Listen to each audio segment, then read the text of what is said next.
نحمده ونصلي الكريم أما بعد فأعوذ بالله من الشيطان الرجيم بسم الله الرحمن الرحيم।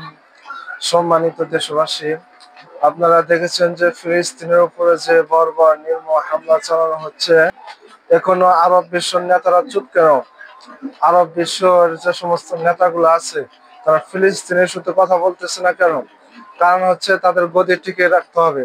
তারা যদি ফিলিস্তিনের সাথে কথা বলে, যদি এখন সৌদি যুবরাজ কথা বলে, তাহলে সৌদি যুবরাজ ভালো করে জানে যে আমেরিকা তার গদি রাখবে না, সে ক্ষমতায় থাকতে পারবে না।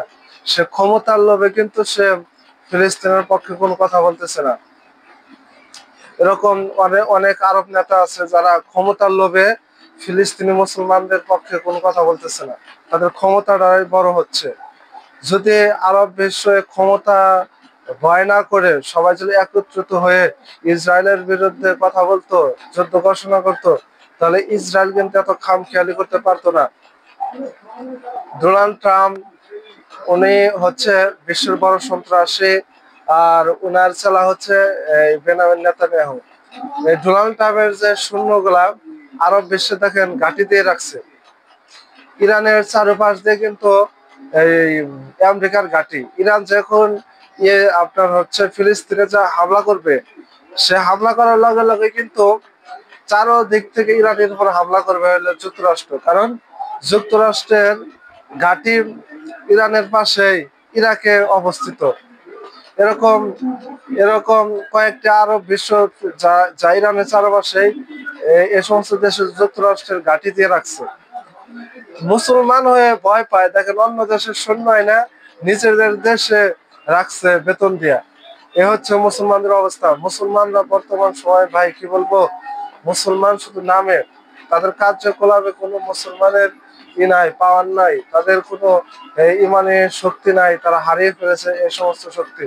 নাহলে 200 কোটি মুসলমানের সাথে মাত্র 1 কোটি হতে পারে কিভাবে? কিভাবে পারে? এটা কি সম্ভব? সম্ভব না, কিন্তু এটা সম্ভব করা হচ্ছে।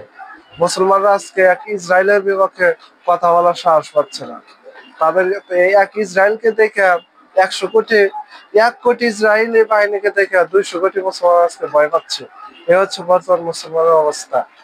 যদি মুসলিম কান্ট্রির নেতাগুলো যদি আল্লাহু আকবার ধ্বনি দিয়ে ফিলিস্তিনের পাশে যদি যুদ্ধ করে, ইসরায়েল বাহিনী এবং কি তার বাপ ডোনাল্ড ট্রাম্প যে আছে, তাদের সকল বাহিনী মিলে মুসলমানদের কাছে যুদ্ধে জয়ী হওয়া সম্ভব না। কারণ মুসলমানদের পূর্বের ইতিহাস আপনি পড়ে দেখুন, ঘেটে দেখুন, খালেদ বিন ওয়ালিদ ছিল, হযরত ওমর রাদিয়াল্লাহু তাআলা আনহু ছিল, যাদের কথা শুনলেই কাফেররা ওই সময় ভয় পাইতো। আর আজকের মুসলমানদেরকে কোনো করই দেয় না। ইহুদিরা কাফেররা মুসলমানদেরকে কোনো করই দেয় না। এ হচ্ছে ভাই বর্তমান মুসলমানের অবস্থা। আল্লাহ তাআলা আমাদের সকলকে বোঝার তৌফিক দান করুক। আলহামদুলিল্লাহি রাব্বিল আলামিন। ওয়াসসালাতু ওয়াসসালামু আলা রাসূলিল কারীম।